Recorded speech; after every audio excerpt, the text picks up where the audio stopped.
and a lot of our sixth graders now have had the privilege of working with Miss Becker, knows that Miss Becker is one of the most incredible people that you will ever meet. She has a heart of gold, and she is willing to do anything and everything it takes to support others. Anytime we've ever needed something last minute, Miss Becker does not hesitate to say yes and jump in, even if she doesn't know what she's jumping into sometimes.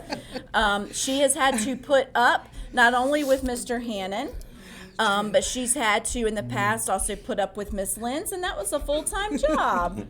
So we want to take a special moment to congratulate Miss Becker for being our Teacher Assistant of the Year. Yay! Congratulations. So when you see Miss Becker today, please make sure that you give her a hug, high five, fist bump, and thank her for all the great things that she does here at Northwest Cabarrus Middle School. All right, we will turn it over to Miss Gibson, Miss McAdare for Talk About It Tuesday. Nice job, Miss Becker. No, we'll get on there.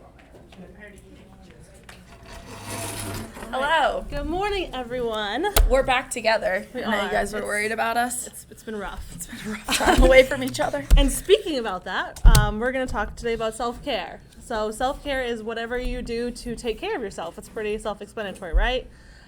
So it's whether, you go for a walk, you read, you take, you spend time with friends, whatever you need to do to make yourself feel better, and being conscious about making that decision. So actually, if you've had a rough day, saying, I need to take care of myself a little bit, so I need to do something that I enjoy that I can fully put myself into. Mm-hmm. So there are 3 different types of self-care that you can focus on, and it kind of depends on what you think that you need. So there's physical, which is taking care of your body, emotional, looking at your mental health, and then social, and making sure that you're doing what you need to in order to connect with the people that, bring you joy and happiness. So that can look like, setting up times to spend time with your friends or your family, and that could be in person, texting, FaceTiming, talking about whatever it is that you have going on. I think a lot of the times we hold on to that type of, heavy emotions, and then we're like, we don't want to put it on anyone else.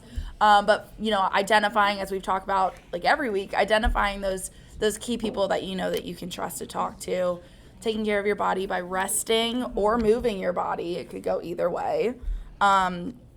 Those who work with me know that I love journaling. I'm a big fan of that. So if you like to journal, you should try it out. And I always tell my kids, doing self-care isn't selfish. You can only give so much, and if you're not taking care of yourself, you can't give to other people. And you deserve just as much kindness as you give other people to yourself. So by taking care of yourself, you're able to help other people in the long run because you're taking care of your emotional needs also. Yep, self-care isn't always selfish. So keeping that in mind as well. And so even like checking in on your friends, because I know when I've had a rough day, or when Ms. Gibson had a rough day, a lot of our team members will be like, what are you going to do for self-care today? What are you going to do to make yourself feel better? So even checking in on your friends and asking them that question. If they're having a bad day or a rough time, just saying, what are you going to do to take care of yourself? And making sure that they follow through on that. And then you doing that also, making sure that you're also taking care of yourself. Yep, we got to hold each other accountable. All right. And to exit us out of here, I'm going to do the quote of the week. And just like the moon, you shall go through phases of light, of dark, and of everything in between. And though you may not always appear with the same brightness, you are always whole. And as always, remember to be respectful, be responsible, and be safe.